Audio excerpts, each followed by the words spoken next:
in this video I am going to be making a waterfall card. Now usually when I do card or flipbook process videos I just, I speed them up and put music on. But as this is a slightly more complex card to make, I thought I'd talk, because in case you want to make one yourself. Now I am in no way claiming originality for this kind of card. There's loads of tutorials out there on how to make it, probably better than this one. And I myself learned to do it from a YouTube tutorial. If I can remember which video that was, I would link it, but I don't remember. So that's, yeah, there we go. So in true Blue Peter style, here's one I made earlier. So I'm just going to open this one up so you can see what it is that I'm going to be making. I'll have to redo that ribbon later. So here's what the last one I made looks like, and you just pull it like this. And there we go. It's a really fun card to make, and it's deceptively simple, but people really do tend to really love them who receive them. And it doesn't have to be a greetings card, you could do it as a flip book to a pen pal or whatever. So yeah, so there's what it's going to look like. Well, roughly, obviously the one I'm making is going to be different. So I'm going to show you how I do that. So the first thing I do when I'm making one of these is get together all the bits that I'm going to need. So you need one long strip, and then you'll need 4 little cards, which 3 of which need to be double-sided. So I've got these all selected now as to what my sides are going to look like, my little bits there, and I'll cut those down to size in a minute. Now the measurements I'm using, obviously you don't need to do these exact measurements. With a little bit of maths and working it out, you can make a much smaller one or a much bigger one, but this is the size that I'm going to make. So, oh, that was loud. The first thing you need to do is have your long strip. It doesn't need to be double-sided because you will only see one side of it, and this strip needs to be 12 inches by 4 inches. I know I'm doing inches and we do centimetres in England, but let's be honest, most rulers and measures have inches on in this country anyway, so it's easy, and that's how I know to do it. So I'm going to cut those down first. So the first thing you need to do with this long strip after you've cut it is score where your folds are going to be. Now I don't have a scoreboard, so I'm going to be scoring the old-fashioned way with a ruler and a pencil and things like that. So where you need to score is the top end. So the bit, if your paper needs to face a certain way, so I'm going to need that bit to be seen. The bit that's not going to be seen is where you score, if that makes any sense. So I'm going to score at this top end here, and the measurements will be 2 inches, 1 inch, 1 inch, 1 inch. Okay, so 2 inches, then 1 inch, then 1 inch, then 1 inch. So I'm going to do that now.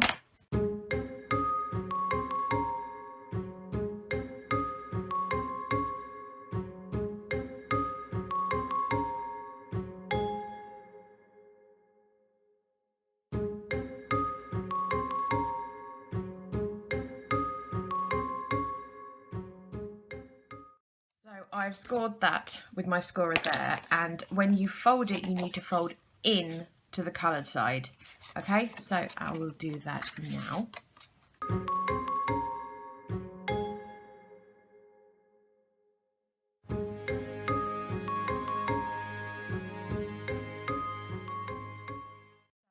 There is the basic mechanism there for the waterfall card.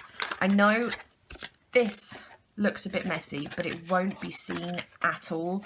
So if you are, I usually do just erase it, but it really doesn't matter, because as I said, it absolutely will not be seen. It's more just, for my sake more than anything. It's still a bit messy, but as I said, it won't be seen, so it doesn't matter at all. So the next thing you need to do is to make your little separate cards for the waterfall.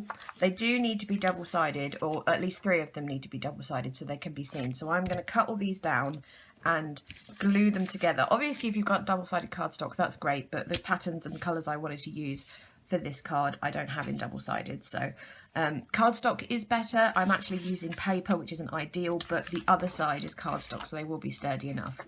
The size you need to do them is 4 inches by 3 1/8 inches. So yes, I will cut all these down now and glue them together.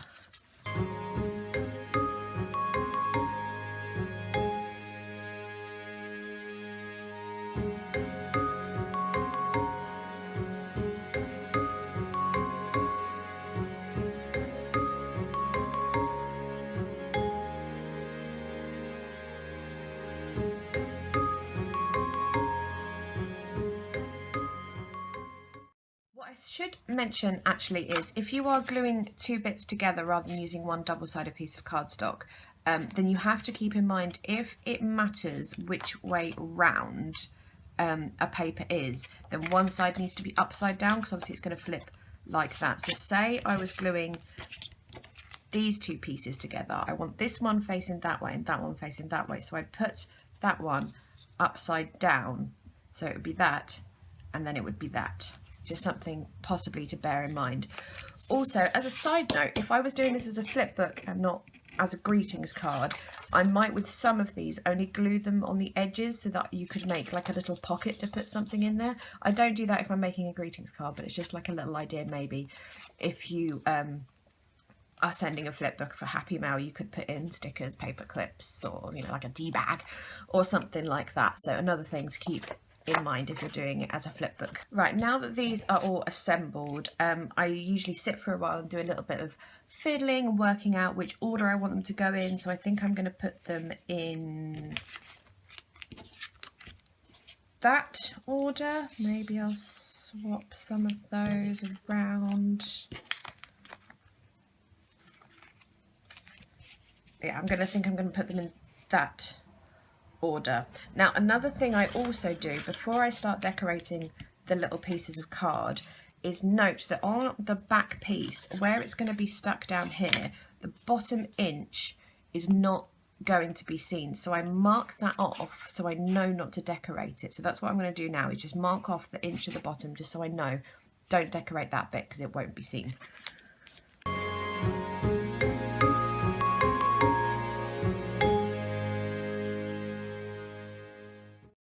So just to clarify, that's the way I want the first bit to be seen. So I flip it upside down that way, and then that's the bottom inch that I need to note that I'm not going to decorate it.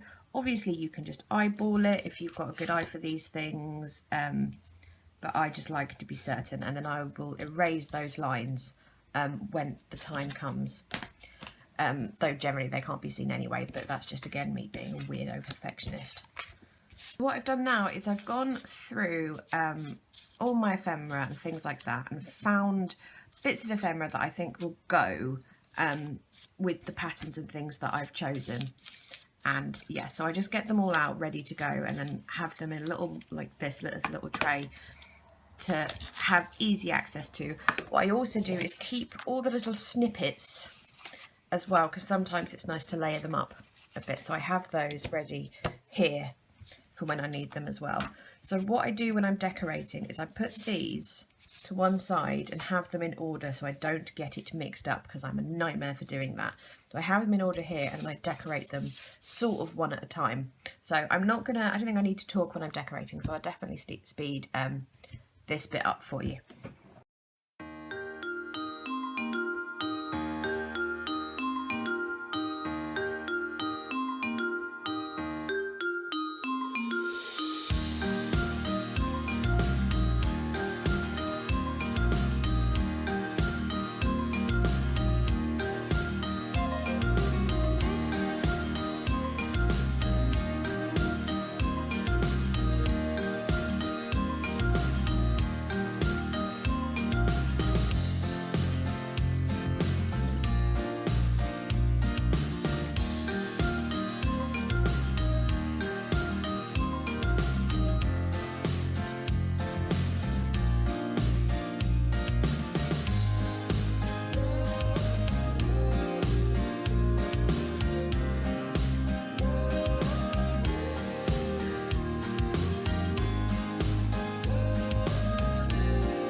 my cards all decorated. Now the decoration isn't actually complete. What I do is once the card is fully set up in, you know, its system, I usually add a few extra bits because it's easier to see at that point what's needed when everything is put together. So I do the basics, you know, the majority of it now, but I will add a few extra pieces when it comes to it. But I'll just quickly show you these. Obviously I write it so that you know, it goes in order, so it says to the person and then various bits like that. I went over the edges of these in gold pen because it needed it in the middle there, I thought.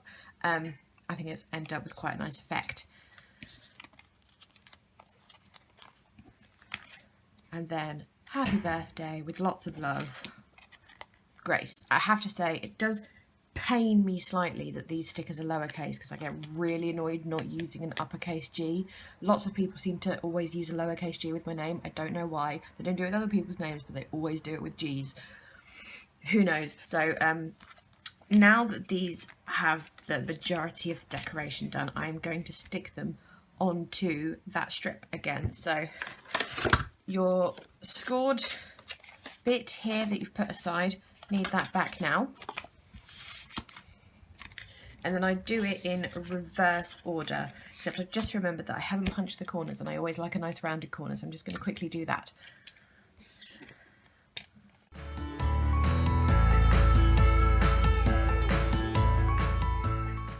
Right, so I do these in reverse order, so I stick the last one on first. You can use any type of glue really. I just lean towards Pritt Stick because I think it's the strongest glue. Not the strongest glue, but it's the best glue out there. I used to use, where are they? I'll just stick this down and I'll find it for you. Used to use these glue runner things, and I do use them occasionally, but they only really work if you're sticking paper to paper and occasionally cardstock to paper. They're not very strong. I know you can get stronger ones out there, but I just think Pritt Stick is awesome. Plus also, when you first put things down, you do have a little kind of like just under a minute to readjust things, which is very good when you're doing something like this. So I'm going to put the other ones down, and now I'm just double checking that I've got them in the right order. So I know where I need to glue on this one because I've got my inch marked there. I've just gone over with the glue a bit. Oops, oops, oops, oops, oops. I'm a bit of a clumsy crafter, by the way. Like, I make quite a mess. A bit cack-handed. So that goes there, and you just want to put it sort of on the line, but like, you know, a fraction of a millimetre below it so that it's able to bend without the piece of card sticking up. And then I'll just fold it down like that, and then I'll do the next one. For this one, I'm going to, if I can find it, I'm going to erase that line, even though it shouldn't be seen. It's more of a precaution, just in case, to get rid of it. Get rid of all the little rub out bits there.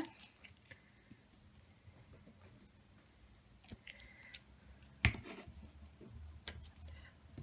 just going to use that to get rid of those little bits of glue that have stuck up there.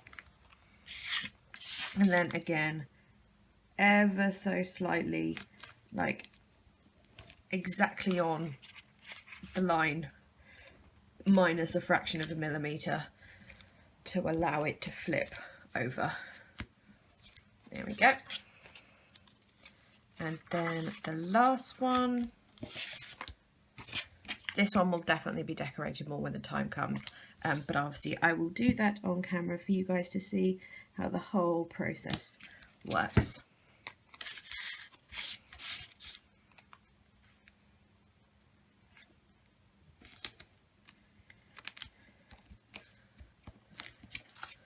And there we go. So that is the main mechanism part done.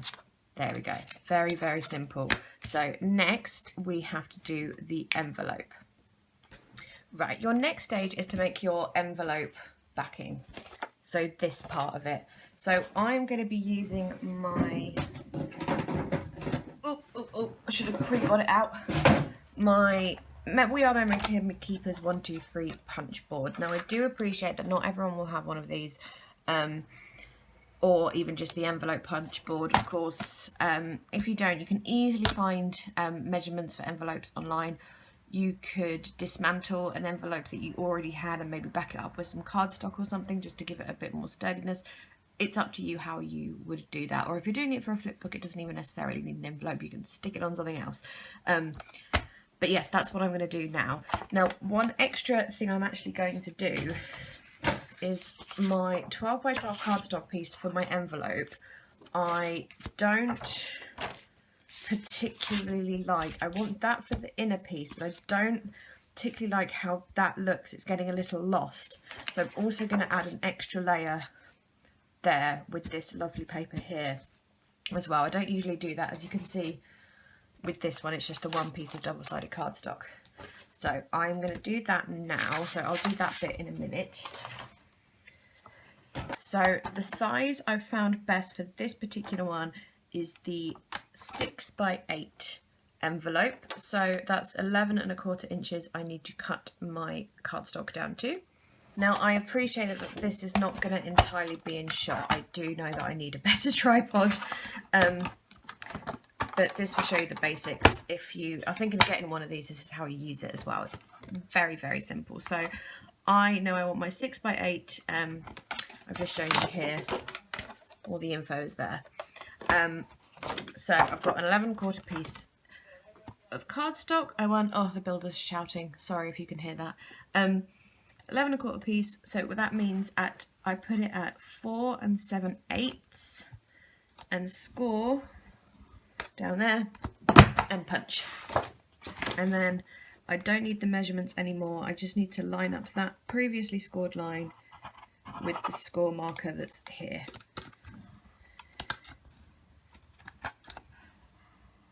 See, now I'm messing it up now that I'm doing it on camera. There we go.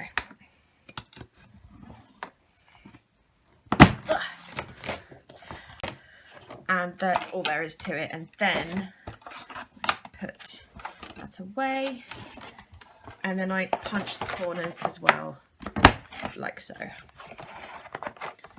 If anyone would like me to show them how you use this punch board, then please let me know. There are plenty of tutorials out there, however, on how to use it, so you can find them. But if for any particular reason you wanted me to do it, to show you how the boxes and the envelopes and the bows, then do let me know. I'm going to put that away. So I want my envelope to fold in this way, so I'm just going to do that. This, you don't really need to use the score tool, because the scores are good enough that it's not really necessary to do that. So I'm just going to double check the inches I need here, which is 6½ by 8 and a bit. See, I do get confused slightly about the sizes. They are a little more than they always say. I think it means it's for that card size, so it's for a 6 by 8 card, so the envelope is naturally a little bit bigger. I think that's what they're doing anyway. I'm not 100% sure. So yes, I need it 8¼ by 6½. So I'm just going to cut that up now. What I'm also going to do, actually, I've decided, is to washi down the edges as well, just to prevent any peeling up. And yeah, it just adds an extra depth of aesthetic as well, I think. Just have to be careful not to reach the corners with the washi, because otherwise it's going to be a big folding nightmare. Right, so here comes the ever so slightly tricky part of putting down the flipbook itself. Now, I was going to use this strip, but I've just decided I don't think I like it, so I'm going to find a different strip to use. So this strip I'm going to cut down to 1 inch, maybe 1½ inches. Let me just see how big I did the other one. That one's about 1½, so I'm going to do 1½. You can do 1 inch, but I just like it, I don't know, I like the aesthetic when it's slightly bigger. So 1 inch by 6 inches for this. So here we are. This is the ever so slightly tricky part. You will need, as well as that, the 2 brads, of whatever colour you fancy, whatever colour you've got lying around. Now, so the strip here sticks onto this part here, so the very bottom of your long 12-inch piece here. So what I do is I actually measure them, just find my ruler, so I can get it exactly centre. If I can also find my pencil, which has gone missing. Pencil, where are you? Found it. So I just mark at 2 inches and just sort of roughly do that all the way down. And then I mark this one at 3 inches. So that when I stick it down, I can match them up like that. Put your adhesive on this part.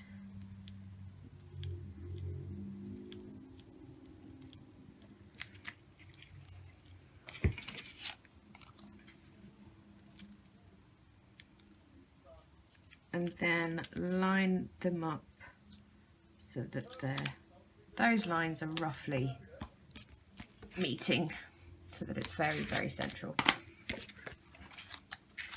So that's there like that. So last, to attach this, I have seen people use washi tape. I've never tried it. I don't trust washi tape to do many things. That's, you know, that amount of sticking, it can be unreliable. So, brads. What I do to make the hole is I use a crochet needle. I use this for a lot of stuff to make holes in things. And you can measure this to be exact, but quite frankly, I just eyeball it. So I just make the hole on a slightly pointier end.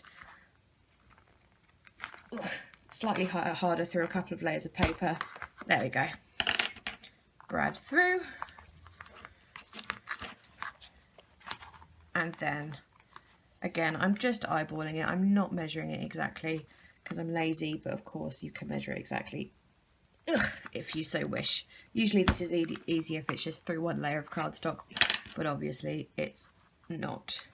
So, put those in, flip it around and turn them down. Now I will also be decorating the envelope, so I'm going to turn them this way if they will behave themselves, so that the brads flip that way, so I can cover them up easier. There we go. There we go. Tweezers, very important thing to have lying around. So there we are. There's the guts of the thing done. So the mechanism is bloop, bloop, bloop, done. And just push it back up like so. So I'm just going to finish off my decorating, decorate the outside of my envelope, and finally come to you at the very end.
So there we are, that's how I've decorated the front. If you're wondering, it's a nickname, a family nickname. I finally got that little bird circle down. Was desperate to do that. So you open it up, oh, upside down, like that, and there you go, that is how it looks. So I will show you, whoop, very slowly what it looks like.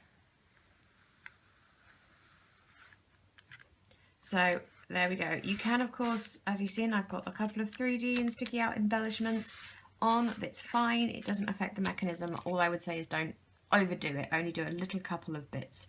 I've only ever done a couple of bits. I'm pretty sure if you put loads and loads of stuff on, it would affect the mechanism. And another thing to say about that is don't put too much on this bit of paper here, because if you do, it'll be all right when it comes this way, but when you go to push it back up again, things can get caught. I will show you an example on the other one that I made. So for this person, I'm not writing a pull and an arrow on this one because the person has seen one of these before, but for this person I don't know if they have. So I've written pull and an arrow, and so when you come out like this you can see that. But what happened is when I put this arrow card thing down, the bit that was sticking up there, when you pushed it back, it got caught like this on both this piece and on the strip there. So I put down some washi to help the smooth flow, and there's builders laughing, shush. So I put down some washi to help the smooth flow of that, but just be aware of sticking anything on here is at risk of getting caught in that mechanism, just so you know. So there we go, there are, I can show you both at the same time actually, see if we can fit them in. Whoop, that doesn't work very well, there's one. And there's the other one, so there it is. If I've missed anything out or you have any questions or whatever, just please let me know. This is the first time I'm sort of doing a tutorial, so I've probably missed a couple of really obvious things to do, so feel free to ask. There is no stupid questions. Well, there are stupid questions, but I'll still be very polite about it. Yes, so that is how to make a waterfall card, and it's so deceptively simple and just really effective and pretty. And yeah, there we go. So I'm going to shut this up. And there we go. So thank you so much for watching, and see you again soon. Bye bye.